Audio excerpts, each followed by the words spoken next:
raadiyoonii Dirree Shaggar. Raadiyoonii Dirree Shaggar.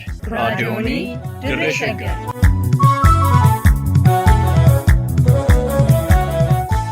Raadiyoonii Dirree Shaggar. Raadiyooniin Dirree Shaggar torbaan guutuu guyyoodhaan galgalatti sa'aatii tokkorraa eegalee hamma sa'aatii tokkoof walakkaatti dambalii gabaabaa meetir baandii 19 kiiloo heerzii 15,415 irratti qophii dabarsuu amma jalqaba. Raadiyoonii Dirree Shaggar.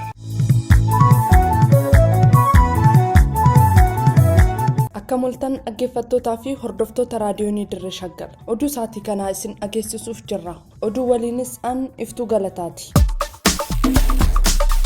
Koongiresiin Federaalaa Oromoo kora sabaa kaleessa gaggeesseen Piroofeesar Mararaa Guddinaa dura taa'aa paartichaa gochuun filate. Godina Arsii Lixaa aanaa Shaallaa keessatti lola waraana bilisummaa Oromoo fi hidhattoota mootummaa gidduutti godhamaa jiruun uummanni garmalee dararamaa jiraachuun himame. Waraanni bilisummaa Oromoo godinaalee Oromiyaa garaagaraa keessatti tarkaanfii hidhattoota bilxiginnaa irratti fudhachaa jiru jabeessee itti fufuu beeksiseera. Kanneen jedhan oduuwwan har'aa keessatti dhageessu. Hamma xumuraatti nu waliin tura.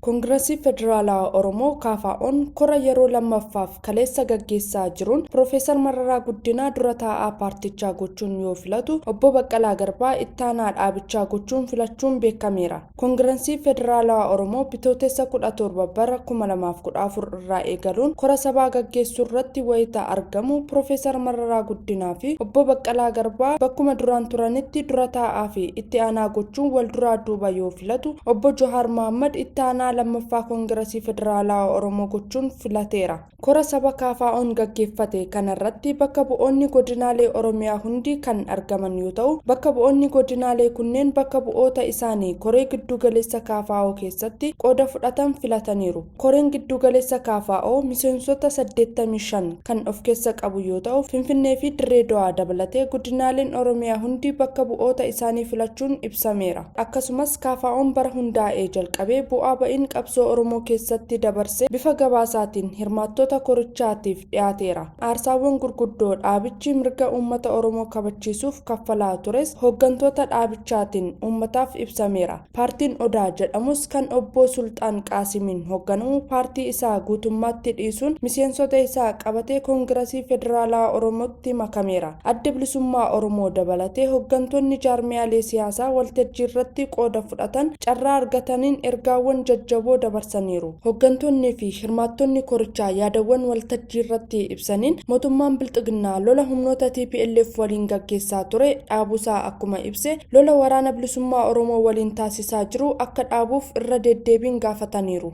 Wabii Waaqotu qindeesse.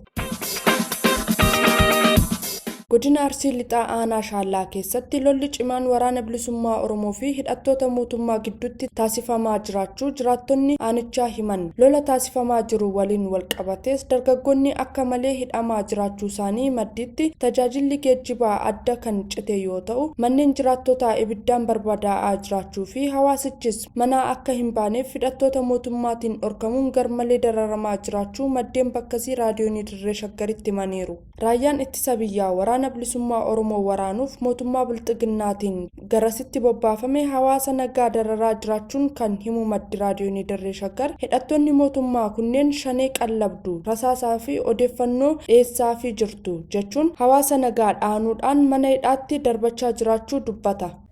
Uummanni baay'ee rakkachaa jira. Siraaroo Shaallaa gidduutti namni maqsaadhaan geejjibaa daandii konkolaataan jiru. Daandii hin jirre kanatti motoriin namni akka hin deemne godhanii motora nama warroota motora hojjetu tumaatiin dhufaatatti banaa jiru. Uummanni baay'ee rakkataa jira. Gara biraatiin ammoo hidhaan daaraan hammaataa deemaara. Namoota baay'ee hidhanii jiru amma uummata shanee qallabdu jechuudhaan uummata manarra deddeemaa mana itti gubaa jiru. Kana haalli jiru baay'ee rakkisaadha. Uummanni akka deemee dhabee manaatti hambaan godhanii jiranii haalli jiru ulfaataadha. Siraaroo Shaallaa gidduutti.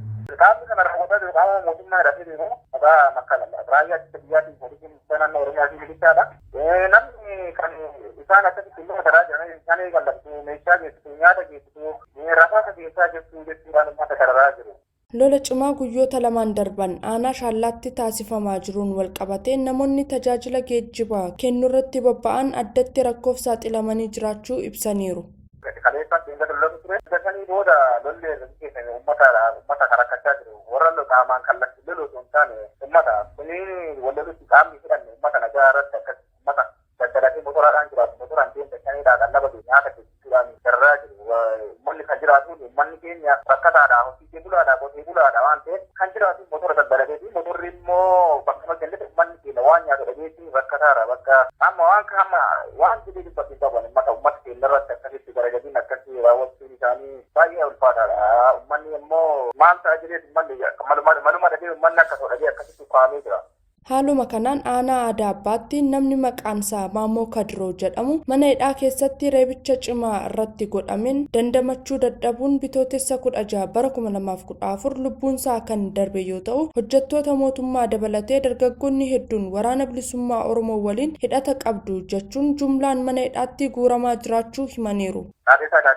Kun ammoo gara jaamaa urjii irratti adeemsifamaa jira. Manni ammoo magaalaa irratti hin deemin jiru. Qeerroowwan baay'ee hidhamaniiru. Namni baay'een hidhaa jiru. Hidhata qabdan jechuun hojjetaa mootummaa keessaa namni hidhan jira. Baay'een isaanii hojjetamoo mootummaa keessaa yoo namni gara 10 yoo hidhameera amma qeerroodhaa fi nama hojjetaa qaama mootummaa sanaa deeggarre bakka hidhaa jiru. Kanaafis adaabbaatti namni tokko hidhaa keessaa baasanii ajjeesan. Bakka waraanni hidhattoota mootummaa fi waraana bilisummaa Oromoo gidduutti gaggeeffamaa jiru kanatti hawaasni aanaa shaallaa loowwan dheechifata waan ta'eef lolli iddoo sanatti godhamaa jiru dhaabbachuu qaba kan jedhan maddi keenya kun hidhattoonni mootummaa bilxiginnaa waraana bilisummaa Oromoo loluuf garas bobbaafaman miidhaa hawaasa irra gahaa jiru xiyyeeffannoo keessa galchuun duubatti akka deebi'an gaafataniiru. Uummanni keenya kan nyaatuun jalsalatti motora qabu motora darbee kan daldala qotee bulaan midhaan isaa magaalatti keessatti wanti inni jiraatu wanti inni nyaatee jiraatu magaalaa daawwataa adaraa uummata keessatti jiraata. Adaraa kan jedhuun uummanni keenya baay'ee rakkachaa jira. Dhaabadhaa jaallaadha. Jarrillee warri waraana adda bilisummaa Oromoo isin barbaadeenan isintu barbaadee fidha. Uummanni keenya naannoo sanitti naannoo isin marsanii ji'a tokkoof olitti sanitti loon tikfata. Looniin jiraata. Loon harka dheedhii bishaan dhaquu dhabe.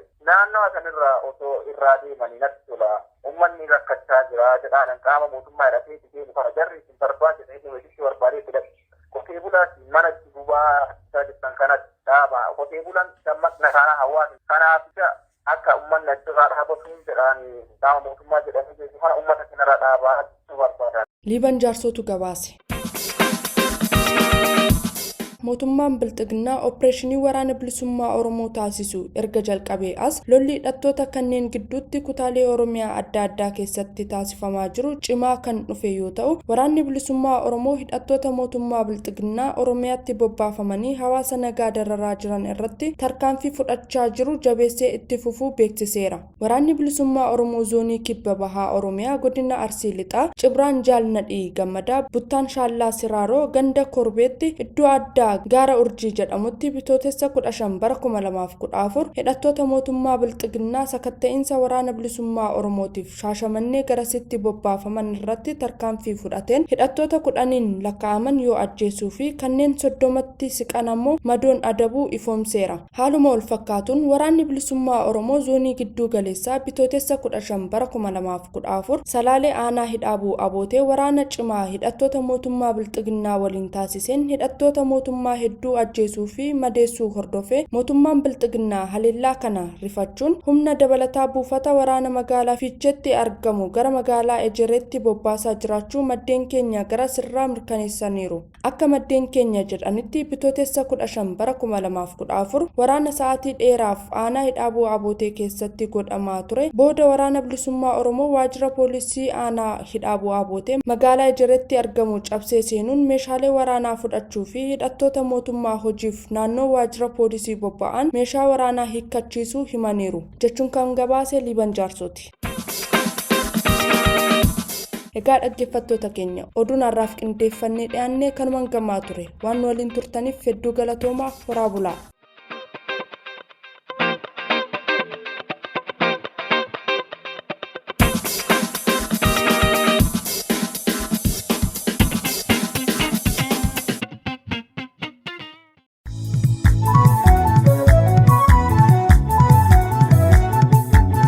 raadiyoonii dirree shaggar raadiyoonii dirree shaggar raadiyoonii dirree shaggar